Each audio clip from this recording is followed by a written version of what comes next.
Le soleil de Marseille frappe le pare-brise. 314 km depuis Lyon. L'air conditionné peine à masquer la chaleur étouffante qui monte de l'asphalte. Mes mains sont moites sur le volant. Je souris. Une petite bulle de joie, secrète et fragile, flotte dans ma poitrine. Sur le siège passager, mon sac à main. Et à l'intérieur, dans une enveloppe en carton rigide, le cadeau. Notre cadeau, une échographie. 8 semaines, un petit point grisâtre sur un fond noir, qui est déjà tout mon univers.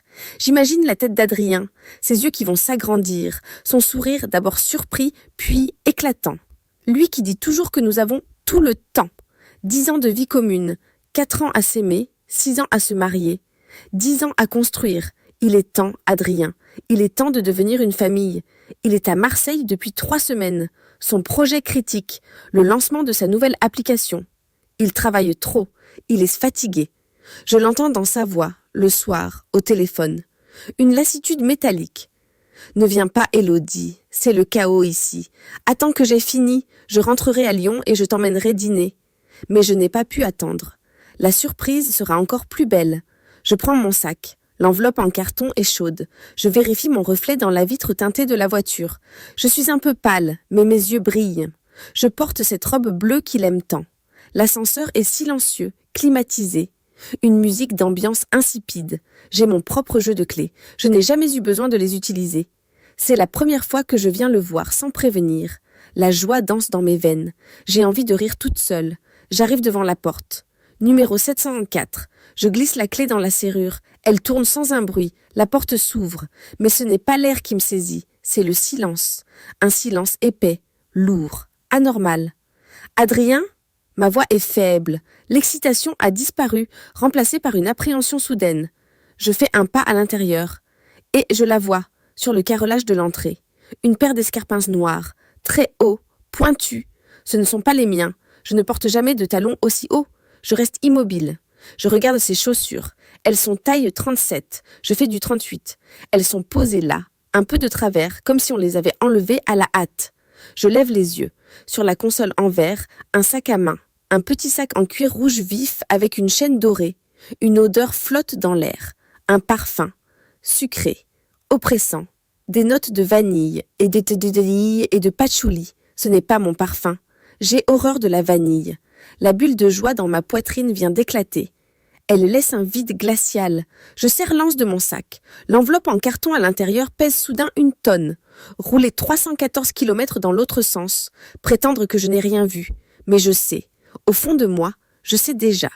C'est à cet instant précis que je l'entends. Un rire étouffé. Un petit gloussement. Il vient de la chambre. La porte est entr'ouverte. Et ce rire s'arrête net. Comme si on avait appuyé sur un interrupteur. Ils m'ont entendu. Le silence qui suit est pire que le bruit. C'est un silence coupable. Mes jambes sont en coton. J'ai l'impression de marcher au fond de l'océan. Chaque pas demande un effort surhumain. Je lâche mon sac à main sur la console, à côté du sac rouge. Je marche dans le couloir. Le carrelage est froid sous mes sandales. La porte de la chambre est là. Je n'ai pas besoin de la pousser. Je peux voir, l'odeur de vanille est plus forte ici, mélangée à une autre odeur. Une odeur de tabac froid.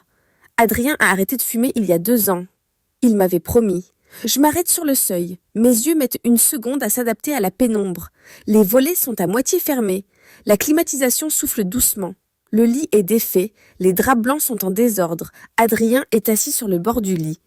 Torse nu. Il tient une cigarette entre ses doigts. La fumée monte en spirale lente vers le plafond. La cendre tombe sur le sol. Il ne regarde même pas. Il me regarde. Il n'y a rien dans ses yeux. Pas de panique, pas de culpabilité, pas même de surprise, juste de l'agacement. Comme si j'étais une employée de l'hôtel, entrée sans frapper. Et puis je la vois. Elle est blottie dans les draps, une masse de cheveux bruns emmêlés. Elle se cache le visage, seule une épaule nue dépasse, une peau jeune. Je reconnais le gloussement. C'est elle qui riait, ma gorge est sèche, le sang bat à mes tempes, j'entends un sifflement aigu dans mes oreilles. Je veux crier, je veux pleurer, je veux jeter cette lampe sur la table de nuit à la figure d'Adrien. Mais je ne bouge pas. Je suis paralysée. Adrien écrase sa cigarette dans une tasse de café vide sur la table de chevet. Il prend son temps, puis sa voix tombe, rauque, froide. Pourquoi tu es là? Pas Élodie, pas mon amour, juste tu. Je ne t'attendais pas. Il se lève. Il ne cherche même pas à se couvrir. Il prend son jean sur une chaise et commence à l'enfiler. « Tu n'as pas appelé, dit-il, comme si c'était moi le problème. Moi qui n'ai pas prévenu. Moi qui ai gâché leur moment. La fille dans le lit bouge. Elle se redresse un peu, les draps serrés contre sa poitrine. Elle doit avoir 24, peut-être 25 ans. Elle me regarde par-dessus l'épaule d'Adrien, avec curiosité. Pas de honte, de la curiosité. Je sens la nausée monter. L'image de l'échographie brûle derrière mes paupières. Je respire, lentement. Je dois respirer, je les regarde. L'homme que j'ai construit, l'homme que j'ai soutenu, l'homme qui m'a menti. Et cette fille, cette inconnue qui porte mon parfum. Non, qui porte son parfum. Adrien, ma voix est un souffle, je ne la reconnais pas. Tu sais ce que tu fais ? La question est stupide, bien sûr qu'il le sait. Je le vois dans son regard. Il se tourne vers moi. Il a fini de mettre son jean. Il passe une main dans ses cheveux. Un geste que je connais par cœur. Le geste qu'il fait quand il est contrarié. Contrarié ? Pas dévasté, pas honteux, juste contrarié. Je regarde la fille. Elle ose enfin lever la tête. Elle a de grands yeux sombres. Elle est jolie, d'une beauté fraîche, presque insolente. « Comment tu t'appelles ?» je lui demande. Ma voix est étonnamment stable. La fille ouvre la bouche, mais avant qu'elle ne puisse parler, Adrien fait un pas vers elle. Il se place entre elle et moi. Un geste protecteur. Il la protège. De moi. Mon estomac se contracte si violemment que je dois m'appuyer contre le mur. Il me regarde, et pour la première fois, je vois une émotion, de la méfiance. Il se méfie de moi, de ce que je pourrais faire à elle. Élodie ne lui dit rien. Sa voix est dure, un ordre. Ce n'est pas sa faute, c'est moi. Il fait une pause. C'est moi qui ai merdé. J'assume. J'assume. Ces deux mots. Comme si assumer était un bouclier magique. Comme si assumer excusait tout. L'adultère, le mensonge, la trahison de 10 années de notre vie. Je le regarde, debout devant cette fille, la défendant. Et je sens quelque chose se briser en moi. Ce n'est pas seulement mon cœur, c'est plus profond. C'est ma foi, ma confiance, c'est le fondement même de ma vie. Adrien se détourne de moi. Il va vers l'armoire, il l'ouvre. Je vois mes affaires, mes quelques robes que je laissais ici pour les week-ends. Elles sont poussées sur le côté, il y a d'autres vêtements, des robes colorées, des jupes courtes. Il sort une robe d'été, neuve. L'étiquette est encore dessus. Il la jette sur le lit vers la fille. Sa voix change. Elle devient douce, presque tendre. Un ton qu'il n'a pas utilisé avec moi depuis des mois. Mais ça, Camille, elle a un nom. Sois gentille, rentre chez toi, je t'appelle tout à l'heure. Elle hoche la tête, comme une enfant obéissante. Elle se lève du lit, enroulée dans le drap. Elle prend la robe, elle se retourne, me tournant le dos, et laisse tomber le drap. Je vois sa jeunesse, sa peau ferme. Adrien regarde, puis il se tourne vers moi pendant qu'elle enfile la robe. On doit parler, Élodie. Je ne réponds pas. Je suis sortie de la chambre. Je retourne dans le salon. Le sac rouge est toujours sur la console, à côté du mien. Je vais jusqu'à la baie vitrée. Le soleil tape. La ville est écrasante de lumière. Je vois le vieux port au loin. L'air frais de la climatisation me brûle la peau. J'entends Adrien aider Camille. J'entends le bruit d'une fermeture éclair qu'on remonte. Je ris. Un petit rire sec, étranglé. Je ne pleure pas. Je ris parce que c'est absurde. Je suis venue annoncer une vie. Et je suis accueillie par la fin d'une autre. Adrien l'accompagne à la porte. Je l'entends lui murmurer quelque chose. Des mots doux, rassurants. La porte s'ouvre. La porte se ferme. Le silence revient. Mais ce n'est plus le même silence. C'est un silence mort. J'entends ses pas derrière moi. Il s'arrête à quelques mètres. Il se racle la gorge. Élodie, je ne me retourne pas. Je continue de fixer la ville. On devrait s'asseoir. Il allume une autre cigarette. L'odeur m'agresse. Il s'affale sur le canapé. Le canapé où nous nous sommes assis ensemble, il y a 2 mois, en buvant du vin et en parlant de l'avenir. Je me sens sale. Je suis fatiguée, Élodie. Sa voix est plate. Tellement fatiguée. Si je n'avais pas rencontré Camille, je ne sais pas si j'aurais tenu le coup. J'attends. Je ne dis rien. Il continue. Il parle d'elle, de sa vie, de son énergie. Il parle d'elle comme d'un sauveur. Puis, il lève les yeux vers moi. Le regard dur, décidé. Comme s'il avait répété ce discours 1000 fois. Entre nous, Élodie, Il n'y a plus d'amour, ça fait longtemps. Alors arrêtons. C'est mieux comme ça. Il dit ça. Simplement. On n'a pas d'enfant, on est encore jeune, on peut tous les deux recommencer. 4 mots. On n'a pas d'enfant. La phrase résonne dans le vide de ma poitrine. Elle frappe le petit point gris sur l'échographie. Elle anéantit tout. Il parle sérieusement. Chaque mot est pesé, chaque mot est choisi. Pour me dire que nos 10 ans n'étaient rien. Pour effacer notre histoire. La cigarette est finie. Il l'écrase dans un cendrier. Il se lève. Il prend ses clés de voiture sur la console. Il passe devant moi. Il s'arrête une seconde. Pense à ce que tu veux pour le divorce. J'essaierai de compenser. Autant que possible. Il ouvre la porte. Je vais la rejoindre. Elle ne doit pas être bien. La porte se referme. Je suis seule. Je reste devant la fenêtre pendant 1 heure. Peut-être 2. Je ne pense à rien. C'est blanc. Vide. Puis je bouge. Je vais dans le salon. Je prends mon téléphone. Je vois que j'ai oublié d'arrêter l'enregistreur vocal. Je l'avais lancé dans la voiture pour garder un souvenir de sa réaction. J'appuie sur stop. Je sauvegarde le fichier. Puis je prends des photos. Les chaussures, le sac rouge, le lit défait, la tasse avec les mégots, la robe neuve sur la chaise. Je vais dans la salle de bain. Ses produits de beauté, sa brosse à dents, à côté de celle d'Adrien. Je prends des photos. Je retourne dans la chambre. Je vais à l'armoire. Je sors mes robes, une par une. Je les jette sur le sol. Puis je prends ses vêtements, les robes colorées, les jupes courtes. Je les jette aussi. Je retourne à l'entrée. Je prends mon sac. Je sors l'enveloppe en carton. Je la tiens dans ma main. L'image de mon bébé, notre bébé, mon cadeau surprise. Je le regarde. On n'a pas d'enfant. Les mots d'Adrien résonnent encore. Il ne le saura jamais. Je remets l'échographie dans mon sac. Je ne ferme pas la porte à clé. Ce n'est plus chez moi. Le parking souterrain est une fournaise. L'air est immobile, chargé d'essence et de béton chaud. Je marche vers ma voiture. Mes pas résonnent. Je n'ai pas pleuré, pas une larme. Je suis au-delà des larmes. Je suis dans un état de clarté terrifiante. Le monde est soudainement devenu très net, très tranchant. Les couleurs sont plus vives, les sons sont plus forts. La poignée de la portière est brûlante. Je m'assois, l'habitacle est un four. Je démarre le moteur. La climatisation se met en marche, soufflant un air tiède qui sent la poussière. Je reste là, immobile, les mains sur le volant. Je regarde le mur gris en face de moi. Pense à ce que tu veux pour le divorce. J'essaierai de compenser. Compenser. Comment compense-t-il 10 ans ? Comment compense-t-il les sacrifices ?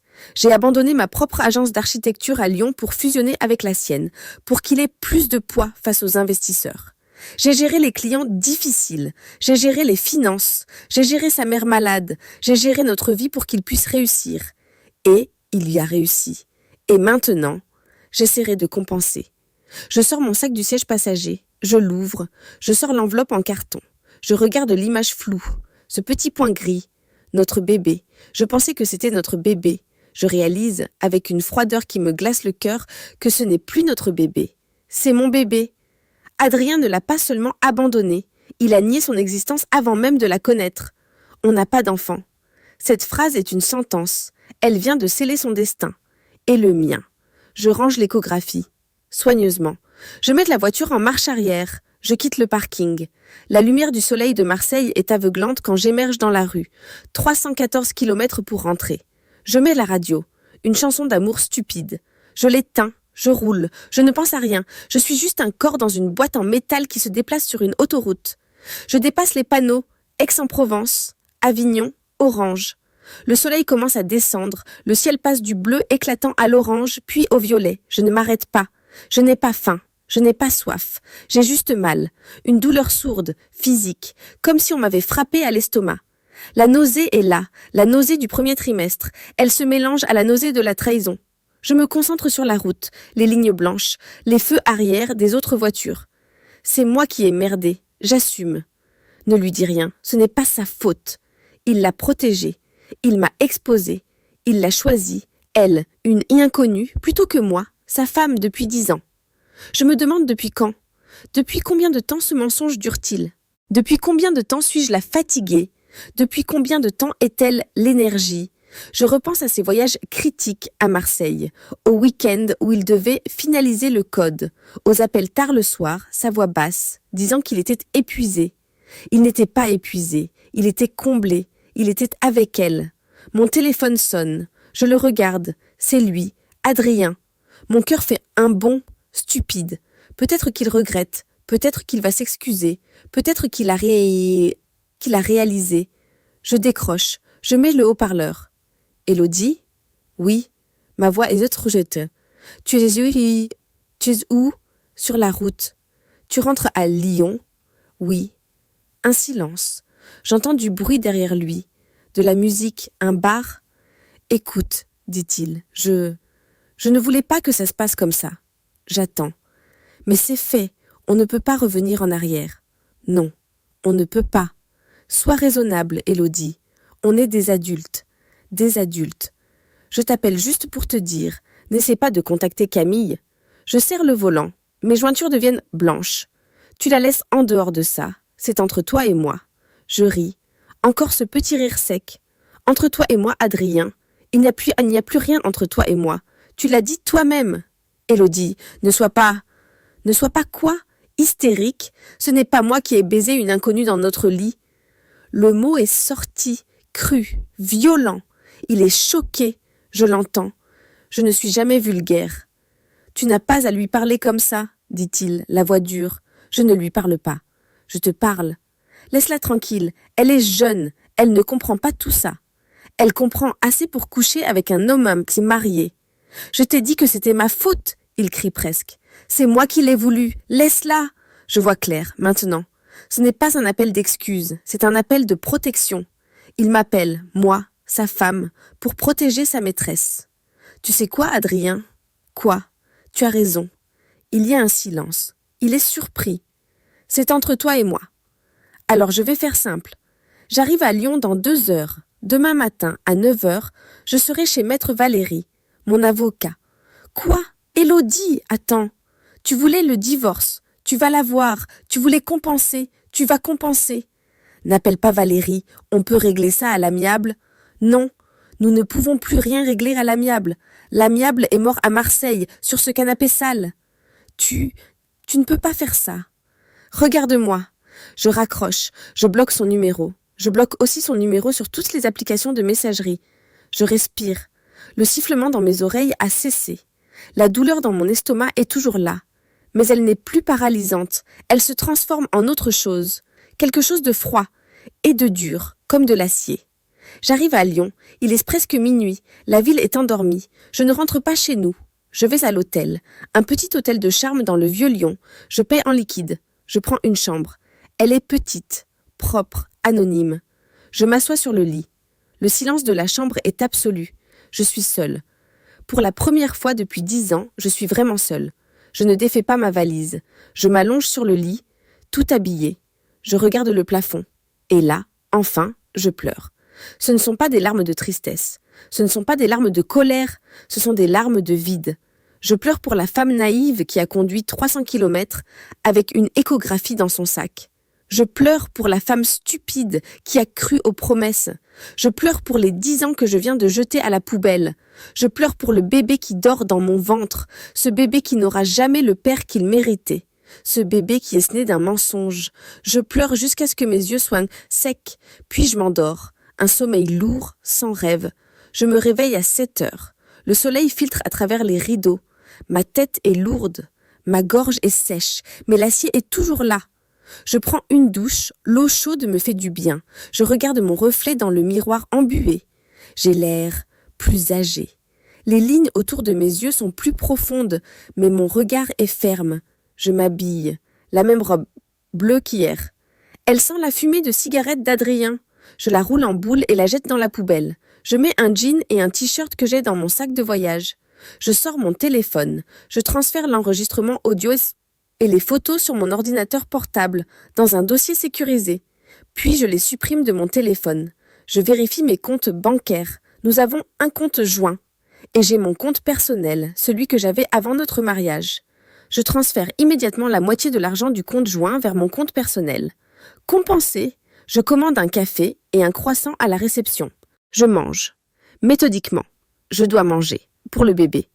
À 8h45, je suis dans un taxi. Direction le cabinet de Maître Valérie. C'est le meilleur avocat spécialisé en divorce de Lyon. C'est aussi le plus cher. J'entre dans le bâtiment en marbre. La réceptionniste me regarde. J'ai rendez-vous avec maître Valérie. Votre nom, s'il vous plaît? Élodie Morel. Je suis désolée, madame Morel, mais je n'ai pas de rendez-vous à votre nom. Je sais, mais dites-lui que c'est Élodie Morel, la femme d'Adrien Morel, et que c'est une urgence. La réceptionniste hésite. Je la regarde, sans ciller. Mon regard est si dur qu'elle baisse les yeux. Elle décroche son téléphone. Maître Valérie, pardon de vous déranger. Il y a une madame Élodie Morel ici. Elle dit que c'est une urgence concernant son mari, Adrien Morel. Elle écoute. Bien, maître, je la fais entrer. Elle raccroche. Vous pouvez y aller. 3e étage. Je n'attends pas l'ascenseur. Je prends ces escaliers. Je pousse la porte en bois massif. Maître Valérie est un homme d'une 60aine d'années, élégant. Il porte un costume impeccable. Il me regarde par-dessus ses lunettes. Madame Morel, asseyez-vous. Que puis-je faire pour vous? Je m'assois. Je pose mon sac sur mes genoux. Je le regarde droit dans les yeux.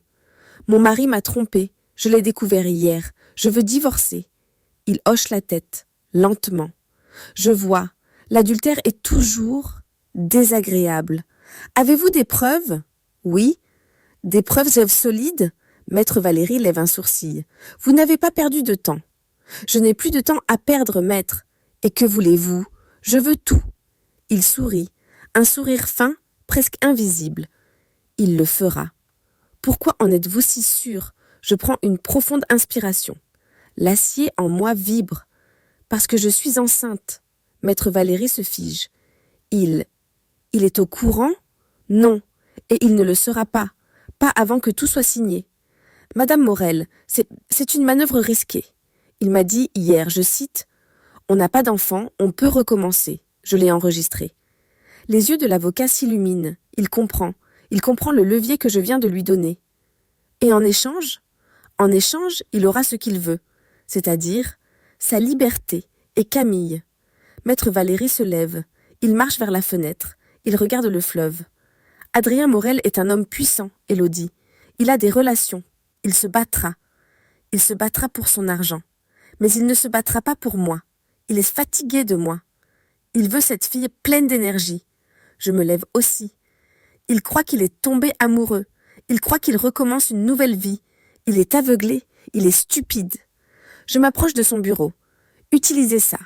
Utilisez son arrogance. Utilisez sa culpabilité. Et utilisez le fait qu'il ne sait pas pour le bébé. Je sors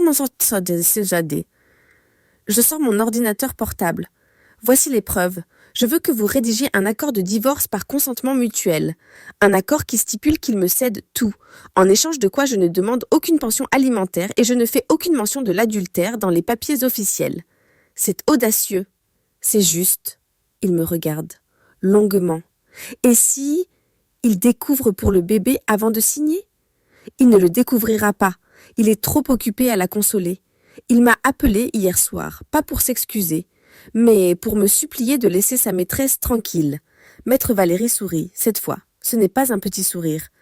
Madame Morel, je crois que nous allons faire de l'excellent travail ensemble. Je hoche la tête. Une dernière chose, maître. Oui? Je veux que tout soit fini en moins d'1 mois. Avant que ça ne se voie. Je pose ma main sur mon ventre plat. L'avocat comprend. Je m'en occupe personnellement. Je sors du bureau.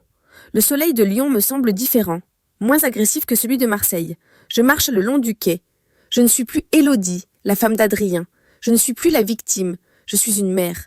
Et je suis une femme qui vient de déclarer la guerre. Une guerre silencieuse. Une guerre qu'Adrien, dans son arrogance et sa nouvelle vie, ne voit même pas venir. Il veut être libre. Je vais lui donner sa liberté. Mais elle aura un prix. Le prix de mon silence. Le prix de mes 10 ans. Le taxi me dépose devant l'immeuble. Notre immeuble. Notre succès. Je regarde la façade en pierre de taille. C'est magnifique. Et c'est à moi. Je ne l'ai pas encore. Mais ce sera à moi. Je paye le taxi. Je monte les escaliers. Je n'ai pas la force de saluer le concierge. J'utilise ma clé. La même clé que hier à Marseille. Mais cette fois, quand la porte s'ouvre, c'est différent. Mais ce n'est pas le silence de l'hôtel. Ce n'est pas le silence de la mort de Marseille. C'est mon silence. Je vais dans le salon. C'est impeccable. La femme de ménage est venue mardi. Tout est à sa place. Le grand canapé gris. Les coussins que j'ai choisis. Les étagères qu'il a dessinées. Notre vie parfaitement organisée. Un mensonge. Je pose mon sac sur la table basse. Je vais dans la cuisine, j'ouvre le réfrigérateur, ironique, je prends une bouteille d'eau, je bois, mon corps sanguin tremble, c'est la réaction. Le contre-coup de l'adrénaline. Je m'assois sur un tabouret de bar, je regarde le plan de travail en marbre, je dois être stratégique. Adrien est toujours à Marseille, avec elle. Il pense que je suis à Lyon, en train de pleurer dans notre lit. Il pense qu'il a le temps. Il pense que je suis faible. Il a tort. Je prends mon téléphone. Je compose le numéro de Maître Valérie. Maître, c'est Élodie Morel, je suis chez moi. Bien, restez-y. C'est votre domicile conjugal, vous avez le droit. Je sais, je veux que vous lanciez la procédure. Maintenant. Je suis en train de rédiger l'assignation, Madame Morel, mais je pense qu'une approche différente est meilleure. Laquelle ? Adrien est en faute, il le sait. Il est aveuglé par cette Camille, il veut sa liberté rapidement. Vous l'avez dit. Oui. Alors, nous allons lui proposer un accord de divorce par consentement mutuel. Immédiatement. Aujourd'hui. Il n'acceptera jamais mes conditions. Pas au début. Mais l'accord sera accompagné d'une petite annexe, un aperçu des preuves que nous avons. Je comprends. L'enregistrement. Les photos. Il dira que c'est du chantage. C'est une négociation, Madame Morel. Il veut une sortie rapide et silencieuse. Nous lui offrons. Mais la discrétion a un prix. Je respire. L'acier en moi se solidifie. Faites-le. Faites-le. Envoyez-le à son avocat personnel, pas à l'avocat de la société. C'est déjà fait. Je l'envoie dans l'heure. Je raccroche. Je me lève. Je dois reprendre possession de cet endroit. Je commence par la chambre. Notre chambre. Je vais au dressing. Ses costumes. Ses chemises. Ses chaussures. Je prends des valises, les plus grandes. Je commence à vider son côté du dressing. Je plie ses costumes, soigneusement. Je ne suis pas en colère. Je suis méthodique. C'est juste une tâche. Chemise après chemise. Pantalon après pantalon. Je fais sa valise. Je sors tout. Je ferme la valise. Puis une autre. Et une autre. Je les aligne dans le couloir, près de la porte d'entrée. Puis je vais dans la salle de bain. Je jette sa brosse à dents, son rasoir, son parfum. Je ne veux plus sentir son odeur. Je retourne dans la chambre. Je change les draps. Je jette les anciens dans un sac poubelle. Je veux une toile vierge. Le soleil se couche sur la Saône. Les valises d'Adrien sont prêtes. Je m'assois sur le canapé. J'attends. Je n'ai pas faim. Je pense au bébé. Mon bébé. Je pose ma main sur mon ventre. On va s'en sortir, je murmure. Toi et moi. Le téléphone sonne. Celui que nous n'utilisons jamais. Je décroche. Oui ? Un silence. Puis sa voix, furieuse. Tu es folle ? Ce n'est pas une question, c'est une accusation. Adrien. Bonjour Adrien. Mon avocat vient de m'appeler. Qu'est-ce que c'est que cette merde, Élodie ? Tu demandes tout ? Je demande ce qui me revient. Ce qui te revient, tu veux couler la boîte ? Notre boîte ? C'est ma boîte aussi. J'ai 50%. Tu crois que je vais te laisser faire ? Tu rêves. Je vais me battre, Élodie. Je vais t'écraser. Sa voix est pleine de venin. L'homme qui, hier, me disait d'être raisonnable. Tu ne veux pas te battre, Adrien ? Je dis calmement. Ah non, et pourquoi ça ? Parce que tu es amoureux. Tu as une nouvelle vie. Les batailles de divorce sont longues. Sales et publiques. J'entends son souffle. Il est pris au piège. Qu'est-ce que c'est que ces preuves dont parle mon avocat ? Tu me menaces ? Je ne te menace pas. Je te propose un choix. Un choix ? C'est du putain de chantage. Soit, tu refuses.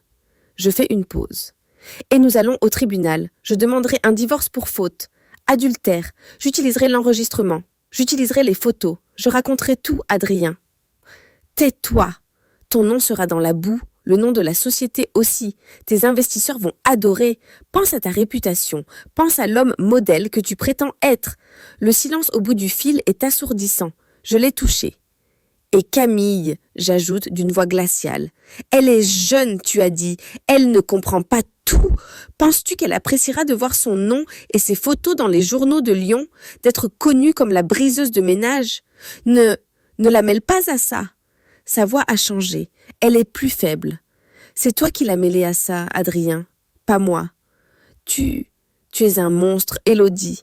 Je souris. Une grimace amère. Non. Et je suis juste une femme qui a été poussée à bout. Hier, tu m'as dit de penser à ce que je voulais. J'y ai pensé. Alors nous irons au tribunal. J'ai le temps. J'ai un excellent avocat. Et j'ai la vérité. Tu n'as rien. J'ai l'enregistrement où tu me dis que tu es fatigué de moi. J'ai l'enregistrement où tu me supplies de la laisser tranquille. J'ai l'enregistrement où tu me proposes de compenser. Et j'ai l'enregistrement, je dis, en portant le coup de grâce, où tu me dis que nous pouvons recommencer, parce que nous n'avons pas d'enfant. Le souffle d'Adrien se coupe. Il comprend. Il comprend qu'il est piégé par ses propres mots. Tu as 48 heures pour signer, Adrien. 48 heures? Sinon, Maître Valérie dépose l'assignation pour faute et les pièces jointes. Élodie, attends, on peut discuter. Nous n'avons plus rien à nous dire. Tes valises sont prêtes. Elles sont dans l'entrée. Tu peux envoyer quelqu'un les chercher ou les prendre toi-même quand tu viendras signer. Mes valises? Cette maison est à moi maintenant. Tu n'habites plus ici. Tu ne peux pas me mettre dehors. C'est chez moi aussi. Plus maintenant. Change les serrures demain matin.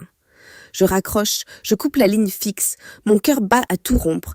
Mes mains tremblent si fort que je renverse mon verre d'eau. J'ai tenu. Je n'ai pas crié. Je n'ai pas pleuré. J'ai été froide. Calculatrice. Impitoyable. Je ne me reconnais pas. Ou peut-être que je me trouve enfin. La femme gentille. L'architecte talentueuse. La femme aimante. Elle est morte à Marseille. Celle qui reste est une combattante. Je vais dans ma chambre. Ma chambre. Je m'allonge sur les draps propres. Je suis épuisée. Mais pour la première fois depuis 48 heures, je ne me sens plus comme une victime. Je me sens comme quelqu'un qui reprend le contrôle. Le téléphone portable vibre. C'est Adrien. Il appelle. Encore et encore. 10 appels manqués. Puis un message. On doit parler. J'arrive. Il quitte Marseille. Il rentre. La confrontation est inévitable. Je regarde la porte. J'ai peur. Mais l'acier en moi est plus fort. Je prends mon téléphone. J'appelle Maître Valérie. Il arrive. Il est furieux. Bien, ne lui ouvrez pas. C'est chez lui. Il a les clés. Vous avez le droit de refuser l'accès. Mais il forcera peut-être. Je sais.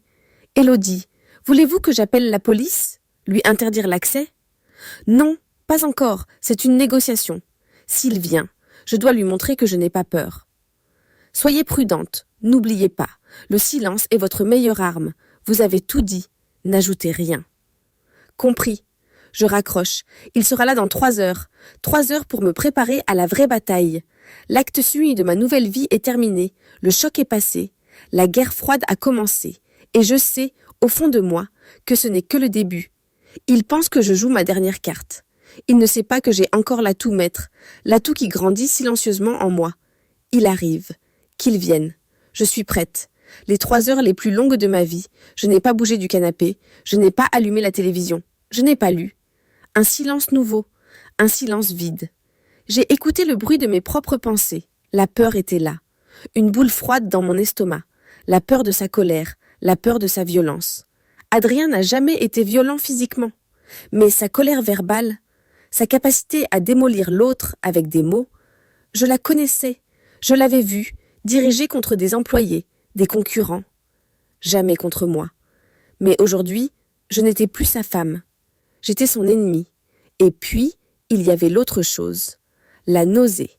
Elle montait, vague après vague. Je respirais, lentement. Tiens bon, je murmurais à mon ventre. Il faut tenir bon. Je mangeais un biscuit sec. Lentement. Pour le bébé, juste pour le bébé. À 22h14, je l'ai entendu. Le bruit de l'ascenseur qui arrive à notre étage, le ding feutré, mon cœur a cessé de battre, puis le bruit de la clé dans la serrure, mais la clé n'a pas tourné doucement. Elle a été enfoncée, brutalement. La porte s'est ouverte à la volée, elle a claqué contre le mur. Adrien, il était là, il n'avait pas l'air d'un homme qui venait de conduire plus de 3 heures. Il avait l'air d'un animal enragé, ses cheveux étaient en désordre, ses yeux étaient injectés de sang. Sa chemise était froissée. Il ne m'a pas regardé. Son regard s'est posé sur les 3 valises noires, parfaitement alignées près de la porte. Ces valises. L'air est sorti de ses poumons dans un sifflement. Mes valises. Sa voix était basse, dangereuse. Tu as fait mes valises? Il a levé les yeux vers moi. J'étais assise sur le canapé, les mains sur mes genoux. Je n'ai pas bougé. Je l'ai regardé. Bonsoir, Adrien. Ma voix était calme, trop calme. Cette tranquillité l'a fait exploser. Bonsoir, bonsoir, tu te fous de moi, Élodie? Il a fait un pas vers moi. Tu détruis ma vie, tu appelles mon avocat, tu me menaces, et tu me dis que bonsoir. Il a donné un coup de pied dans la première valise. Elle a glissé sur le parquet et a heurté le mur. « Qu'est-ce que tu crois faire ?» a-t-il crié. Je n'ai pas cillé. Je t'ai dit qu'elle était prête. Tu n'as pas le droit. C'est ma maison, Adrien. C'est notre maison. C'est ma société. C'est mon argent qui a payé tout ça. C'est notre société, j'ai corrigé doucement. Et j'ai 50%. Tu n'auras rien, il hurlait. Tu entends? Rien. Je vais t'enterrer. Je vais dire à tout le monde ce que tu as fait. Ce que j'ai fait, tu me fais chanter. Je te propose un accord. Un accord? Il a ri. Un rire sec, méchant. Tu appelles ça un accord? Tu me voles? Tu me prends tout ce pourquoi j'ai travaillé. J'ai travaillé aussi, Adrien. Ou tu as oublié? Il s'est approché. Il se tenait au-dessus de moi.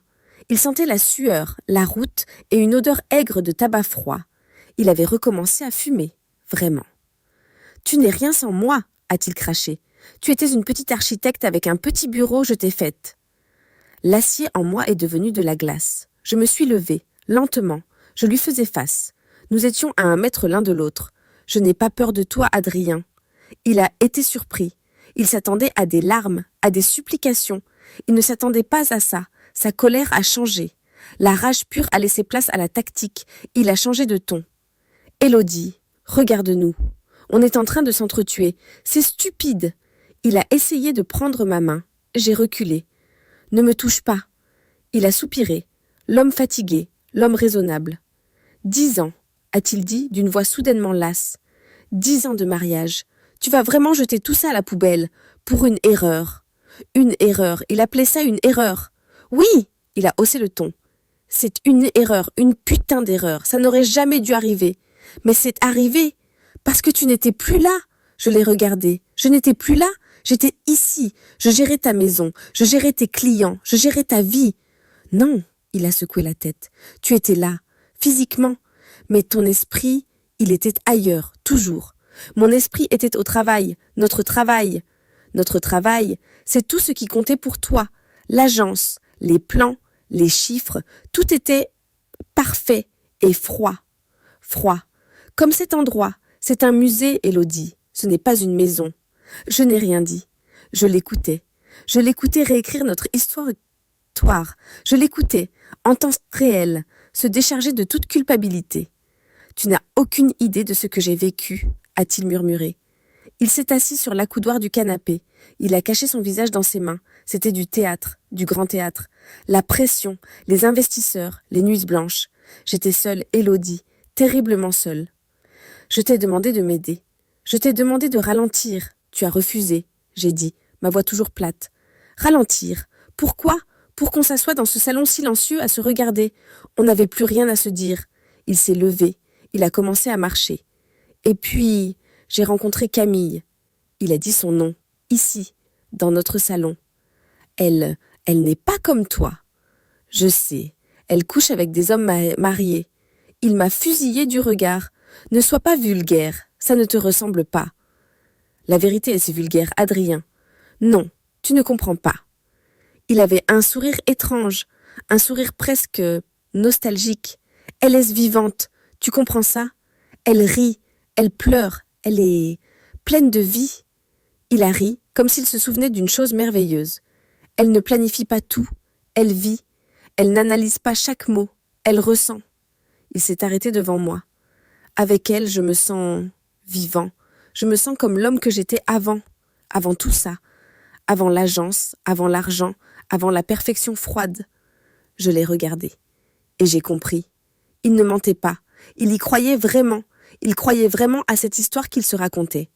L'histoire du mari épuisé, piégé dans un mariage sans amour, qui trouve enfin la rédemption dans les bras d'une âme sœur passionnée. Il n'était pas un simple adultère, il était le héros de sa propre tragédie romantique. Et moi, j'étais le méchant, la femme froide, l'architecte obsédé par le travail, la geôlière de son bonheur.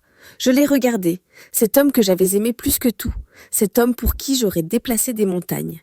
Et je n'ai rien ressenti, pas de haine, pas de colère, pas même de la pitié, juste un vide, une distance infinie.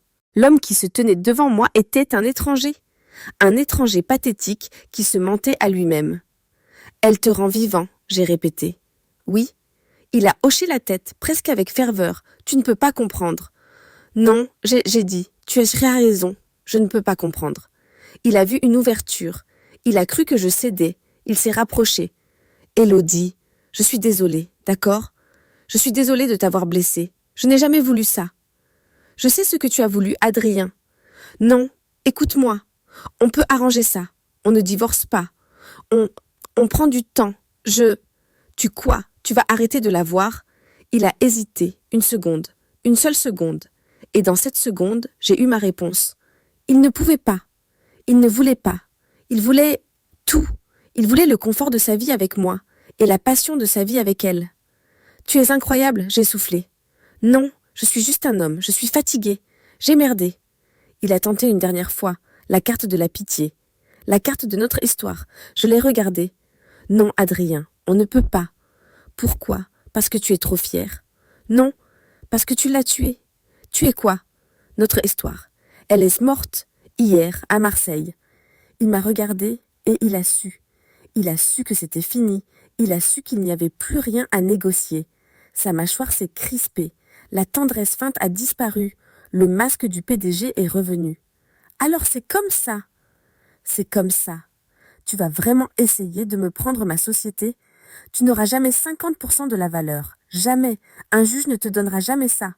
Un juge, si, surtout quand il verra les preuves, l'adultère, l'utilisation des fonds de la société pour loger ta maîtresse, l'enregistrement où tu m'avoues tout. Il est devenu pâle. Il avait oublié les preuves. Il avait cru que son charme suffirait. Tu n'oserais pas. Tu as 48 heures, Adrien. Le compteur tourne. Son téléphone a vibré, sur la table basse où il l'avait posé. L'écran s'est allumé. Camille, en lettres capitales. Nous l'avons regardé tous les deux. Le téléphone a vibré. Encore, une sonnerie stridente dans le silence de notre guerre. Je l'ai regardé. Puis j'ai regardé Adrien. Il était piégé. Piégé entre la femme qu'il avait trahie et la fille qu'il désirait. Piégé entre son passé et son avenir. Un rictus a étiré mes lèvres. C'était presque un sourire. Tu devrais répondre, j'ai dit doucement. Ta vie, elle t'appelle. Le visage d'Adrien s'est décomposé. Il a vu mon sourire. Il a compris que je n'étais plus la femme qu'il avait épousée. Il a compris que j'avais gagné. La haine pure a brillé dans ses yeux. Tu le regretteras, a-t-il sifflé. J'ai déjà tout regretté, Adrien. Il ne me reste plus rien à perdre. Il a attrapé son téléphone. Il a attrapé ses clés de voiture. Il a marché vers la porte. Il n'a pas pris les valises. Il s'est retourné une dernière fois. Tu n'es qu'une garce froide et calculatrice. Et tu es un menteur et un lâche. Il a claqué la porte, puis le silence. Mes jambes ont cédé. Je me suis rattrapée au canapé. J'ai tremblé. De la tête aux pieds, l'adrénaline m'a quitté, me laissant vide. Et la nausée est revenue, violente, irrépressible. J'ai couru aux toilettes. Je me suis agenouillée devant la cuvette. Et j'ai tout vomi. Le biscuit sec, l'eau, l'amertume de ces dernières 24 heures, Je suis restée là, sur le sol froid, haletante. Mon corps était vidé. Je me suis relevée. Je me suis rincé la bouche. J'ai regardé mon reflet dans le miroir. J'étais un fantôme, pâle, les yeux cernés, les cheveux collés à mon front humide. J'avais l'air détruite. Mais mes yeux étaient vivants. Ils étaient froids, oui, mais ils étaient vivants. J'ai posé ma main sur mon ventre. C'est fini, petit. Ma voix était un murmure rauque. La première bataille est gagnée. Maintenant, c'est juste nous deux. J'ai quitté la salle de bain. J'ai regardé les valises d'Adrien abandonnées dans l'entrée. Un rappel de sa défaite. J'ai pris un grand sac poubelle et j'ai commencé à jeter tout ce qui restait de lui. Le parfum du mensonge. Il devait disparaître. Le soleil s'est levé. Je ne sais pas si j'ai dormi. Je me suis allongée sur les draps propres et j'ai fixé le plafond. Chaque petit bruit était amplifié. Le ronronnement du réfrigérateur, le craquement du parquet. La sonnerie du téléphone fixe que j'avais débranché n'était plus qu'un écho dans ma tête. Les valises d'Adrien étaient toujours dans l'entrée. 3 sentinelles noires, le symbole de sa défaite précipitée. Mon corps était endolori. J'avais des crampes d'estomac. La nausée était devenue une compagne permanente. Je me suis levée. Mes mouvements étaient lents, robotiques. Je suis allée dans la cuisine. J'ai bu un verre d'eau. J'ai regardé mon téléphone portable. Il était posé sur le comptoir, écran éteint. Je l'ai pris. 27 appels manqués. Tous du même numéro bloqué. Adrien, 12 messages vocaux. Je n'avais pas besoin de les écouter. Je pouvais deviner leur contenu. D'abord la rage, puis les supplications, puis de nouvelles menaces, 5 emails arrivés sur mon adresse personnelle. Je ne les ai pas ouverts. Ne sois pas... Élodie, s'il te plaît. Tu ne peux pas me faire ça. Pense à notre histoire. Réponds, merde. Je les ai tous sélectionnés. Je les ai marqués comme lus. Puis je les ai archivés. Le silence est une arme. Je commençais à comprendre. Maître Valérie m'avait dit de ne pas cligner des yeux. Je n'allais pas cligner. J'ai mangé un biscuit sec. Je l'ai mâché. Lentement. Je devais nourrir le bébé. C'était mon unique priorité. Ce n'était plus une question d'amour ou de vengeance. C'était une question de survie. La mienne et celle de l'enfant qui l'avait nié sans le savoir. À 9 heures précises, j'ai appelé Maître Valérie. « Bonjour maître, c'est moi. Madame Morel, j'allais vous appeler. Comment allez-vous ? Il est venu. Je sais, son avocat m'a appelé à 7 heures ce matin. Il était furieux. Il a refusé l'accord. Évidemment, la voix de Valérie était calme. C'était la première étape, la rage. Maintenant, vient la peur. Quelle est la suite ? Prenez-les en photo, immédiatement, avec le journal du jour à côté. Compris. Ensuite, Élodie, ils vont essayer de vous salir. Ils vont dire que vous étiez une mauvaise épouse, froide, absente, que vous avez mis la pression sur la société. Il m'a dit tout ça hier soir. Parfait. Il a joué sa seule carte. Maintenant, nous jouons la nôtre. Laquelle ? Le silence et l'argent. J'ai déposé ce matin une requête en référé pour geler vos comptes joints et le compte de la société. Geler tout. J'ai senti une vague de puissance froide. Il va devenir fou, j'ai murmuré. C'est le but. Un homme enragé commet des erreurs. Un homme qui ne peut plus payer sa maîtresse devient désespéré. Laissez-le s'agiter. Vous ne bougez pas. Vous ne répondez à rien. Vous êtes la victime. Vous êtes chez vous. Vous êtes en deuil. En deuil, oui. C'était le mot juste. Et le divorce ? La signation pour faute est prête. Je ne l'envoie pas encore. Je laisse son avocat venir à moi. Croyez-moi, il va venir, très vite. J'ai raccroché. J'ai pris en photo les valises. Puis j'ai fait ce qu'il m'avait dit. J'ai attendu. La journée a été longue. Chaque pièce me rappelait ce que j'avais perdu. Ou plutôt, ce que je n'avais jamais vraiment eu. Cette maison-musée froide. C'était peut-être vrai. Peut-être qu'en essayant de construire une vie parfaite, j'avais oublié de la vivre. Peut-être qu'Adrien avait raison sur un point. J'avais été absente, perdue dans le travail. Mais était-ce une excuse ? Non, c'était une raison. Ce n'était pas une excuse. Je suis allée dans le bureau, notre bureau. J'ai allumé mon ordinateur. Les plans de notre dernier projet étaient ouverts. Un hôtel de luxe à Annecy.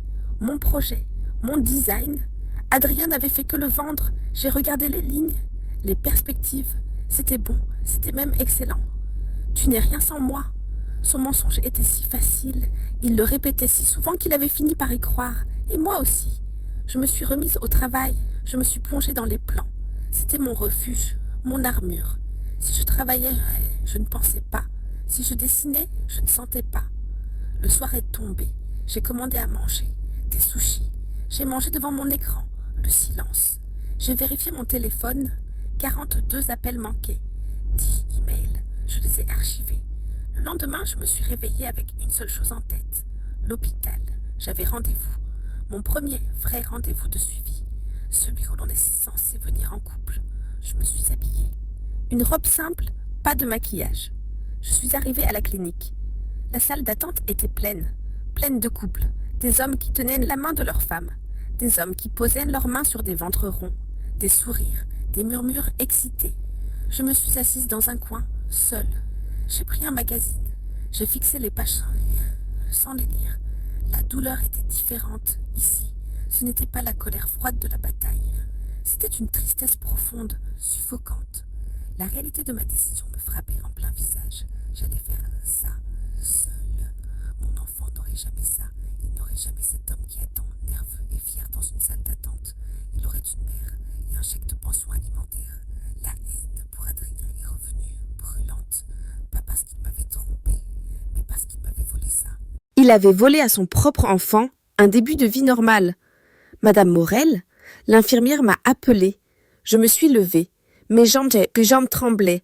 Dans la salle d'examen, tout était blanc et stérile. La gynécologue était douce. « Vous êtes seule aujourd'hui, Madame Morel ?»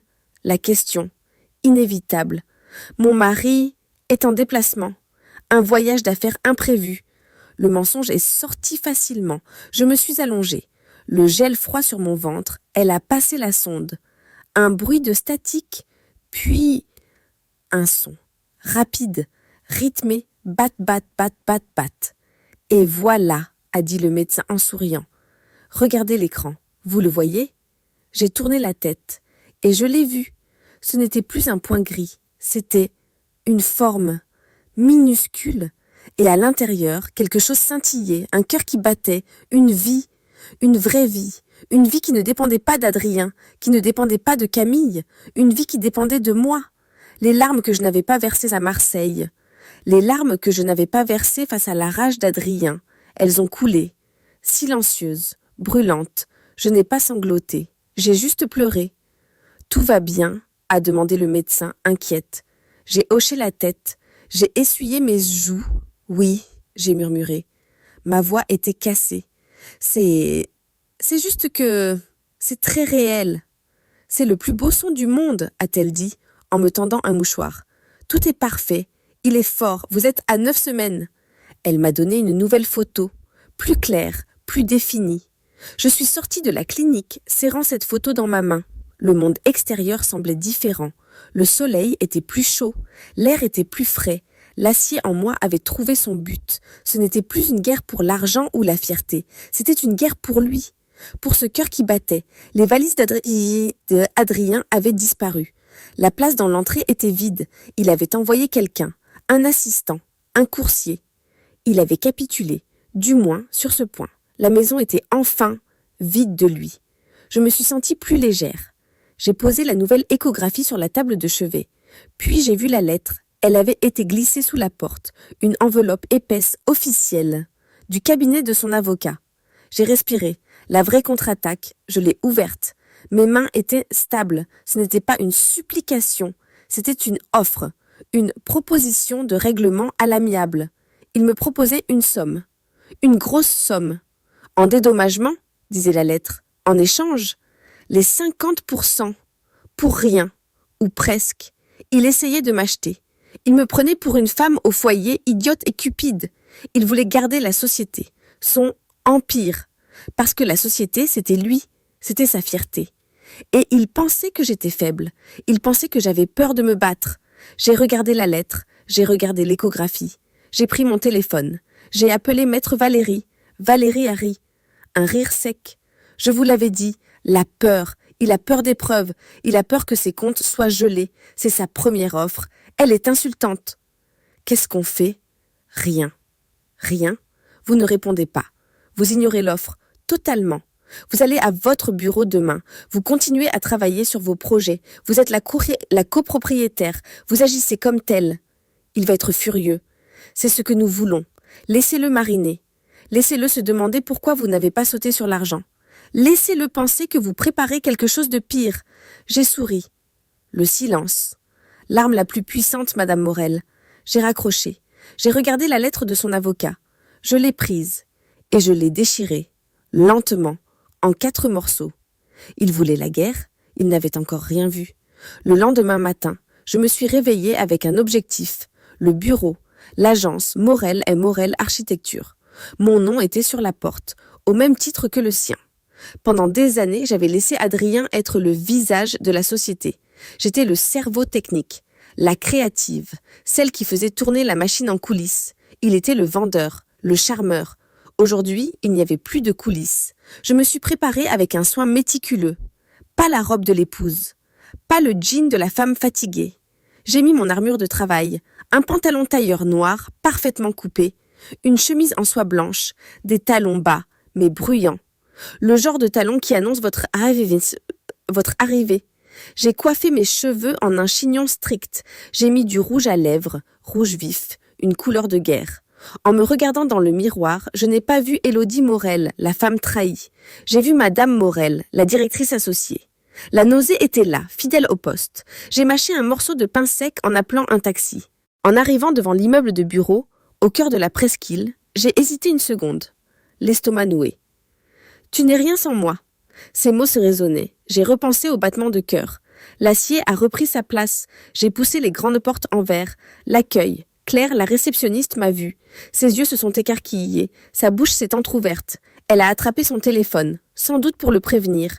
Je lui ai adressé un signe de tête, froid, poli. « Bonjour Claire, le café est prêt ?»« Quel café est prêt ?»« Oui, Madame Morel. »« Bien sûr, madame. » Elle était terrifiée. Je suis entrée dans l'open space. Le silence est tombé. Un silence de cathédrale. 20 paires d'yeux se sont levés. Les architectes juniors, les dessinateurs, l'équipe administrative. Ils savaient comment. Je l'ignorais. Peut-être avait-il entendu Adrien hurler au téléphone. Peut-être que les rumeurs couraient ou peut-être ont-ils simplement vu mon visage. Je les ai ignorés. J'ai marché. Le bruit de mes talons sur le parquet ciré était le seul son. Clac, clac, clac. Un métronome. Je suis passée devant le bureau vitré d'Adrien. Il était vide. La chaise était de travers. Des papiers jonchaient le sol. Une tasse de café sale. L'homme parfait avait perdu son masque. Mon bureau était juste à côté. Plus petit, mais le mien. Je suis entrée. J'ai allumé mon ordinateur. J'ai ouvert les plans de l'hôtel d'Annecy. Claire est arrivée, tremblante, avec un café. « Merci Claire, veuillez annuler tous mes rendez-vous clients pour aujourd'hui et je veux le rapport financier du dernier trimestre, immédiatement. » Le rapport financier? Mais Monsieur Adrien n'est pas là, je suis là. Le rapport, s'il vous plaît. Elle a filé. Je me suis mise au travail. Je me suis forcée à me concentrer. Lignes, courbes, matériaux. Pendant 1 heure, j'ai réussi. J'ai dessiné, j'ai calculé. J'étais l'architecte. Puis, le chaos est arrivé. Je l'ai d'abord entendu. Une voix, aiguë, énervée. Une voix qui ne devrait pas être là. Je m'en fiche, je sais qu'il est là. Laissez-moi entrer. Je me suis levée. J'ai regardé à travers la vitre de mon bureau, dans l'open space. C'était elle, Camille. Elle n'avait rien à voir avec la fille blottie dans les draps. Elle était ordinaire. Elle portait un jean déchiré, un t-shirt trop court. Ses cheveux étaient en bataille. Elle avait l'air jeune et perdue et furieuse. Claire essayait de la bloquer à l'accueil. « Mademoiselle, je vous assure, Monsieur Morel n'est pas... » Menteuse. Il est là. Il se cache. Il ne répond plus à mes appels. Elle hurlait. Tous les employés regardaient. Immobiles. La scène. Le drame en direct. La maîtresse éplorée. J'ai senti la nausée monter. Forte. J'ai respiré. J'ai lissé mon pantalon. Et je suis sortie de mon bureau. Clac, clac, clac. Le bruit de mes talons a coupé court à ses cris. Elle s'est retournée. Elle m'a vue. Ses yeux se sont plissés. La reconnaissance. Puis la haine. Vous. Sa voix était pleine de venin. C'est de votre faute. Je me suis arrêtée à quelques mètres. J'ai regardé Claire. Claire, retournez à votre poste. J'appelle la sécurité. Non, a crié Camille. Vous n'allez appeler personne. Elle s'est avancée vers moi. C'est vous qui lui avez fait ça. Vous essayez de le ruiner. Elle était au bord des larmes de rage, l'énergie, la vie. Elle était surtout bruyante. Mademoiselle, j'ai dit. Ma voix était basse, mais elle portait dans le silence de mort du bureau. Je ne sais pas qui vous êtes. C'était un mensonge, mais c'était un mensonge nécessaire. Vous mentez. Je suis Camille. Vous le savez très bien. Je ne vous connais pas, et vous n'avez rien à faire ici. C'est un lieu de travail privé. C'est le bureau d'Adrien. Il m'a dit de venir s'il y avait un problème. Adrien n'est pas là. Il vous fuit, c'est ça? Vous lui avez fait peur avec vos menaces. Vous êtes une vieille femme froide et jalouse. Vieille femme. J'avais 34 ans. Elle devait en avoir 24. Une éternité. J'ai regardé les visages de mes employés. Ils étaient horrifiés et fascinés. Je devais terminer ça. Écoutez-moi bien, mademoiselle. Camille. J'ai fait un pas vers elle. Elle a reculé. Instinctivement. Elle était toute en bruit et en fureur. Mais elle n'avait aucune substance. Vous vous donnez en spectacle, j'ai dit, si bas que seuls nous deux pouvions entendre. Je m'en fiche, je l'aime, et il m'aime, il me l'a dit. Il vous l'a dit? J'ai hoché la tête, je vois. Il m'a dit que vous étiez froide, que vous ne l'aviez pas touché depuis des mois. Il m'a dit que votre mariage était mort. Chaque mot était un coup, mais l'acier tenait bon. Je l'ai regardé, j'ai vu la panique sous sa colère. Il vous a dit tout ça, j'ai dit calmement. Et maintenant, il ne répond plus à vos appels, n'est-ce pas? Elle a blêmi. Il est occupé, à cause de vous. Non, il est occupé parce qu'il n'a plus d'argent. Son visage s'est figé. Quoi? Les comptes sont gelés, mademoiselle. Les siens, ceux de la société. J'ai parlé doucement, mais chaque mot était précis. Elle a secoué la tête. Non, non, ce n'est pas pour ça. C'est pour ça, j'ai dit, sans pitié. L'amour plein de vie, c'est merveilleux, mais ça ne paie pas les factures. Elle m'a regardée. La haine avait disparu. Il n'y avait plus que de la peur. Elle a compris qu'Adrien ne l'avait pas choisi. Il l'avait utilisée, tout comme il m'avait utilisée. Elle était juste un autre outil. Il va m'appeler, a-t-elle murmuré, comme pour se convaincre elle-même. J'en suis sûre. Je me suis retournée vers Claire. Appelez la sécurité. Faites sortir cette personne. L'énergie s'était évaporée. Il ne restait qu'une enfant. Une enfant terrifiée, qui avait tout misé sur le mauvais homme. J'ai eu un instant de pitié. C'était fugace. J'ai sorti mon portefeuille. J'ai pris un billet de 100 €. Je lui ai tendu. Elle a regardé le billet. Puis moi. L'humiliation était totale. Prenez-le. Je ne veux pas de votre argent, a-t-elle sifflé. Mais ses yeux ne quittaient pas le billet. Prenez-le. Achetez-vous un billet de train pour rentrer chez vous. Loin de Lyon, loin de Marseille. Oubliez Adrien. Elle a hésité. Il ne reviendra pas pour vous. Il ne se bat que pour lui-même. Vous n'étiez qu'une distraction. Elle a arraché le billet de ma main. Ses yeux étaient pleins de larmes. Des larmes de honte. Je vous déteste, a-t-elle craché. Elle s'est retournée. Et elle a couru. Elle a traversé l'open space en courant, en pleurant. Elle a disparu dans l'ascenseur. Le silence est revenu, encore plus lourd qu'avant. Tous les employés me regardaient. Je me suis lissé la chemise. J'ai regardé l'assemblée. Le spectacle est terminé, j'ai dit, ma voix tranchante. Nous avons un hôtel à Annecy à livrer. Remettez-vous au travail. J'ai tourné les talons. Clac, clac, clac. Je suis retournée dans mon bureau. J'ai fermé la porte. Mes jambes ont flanché. Je me suis assise. J'ai tremblé. J'ai regardé mes mains. Elles étaient parfaitement stables. J'ai regardé l'écran.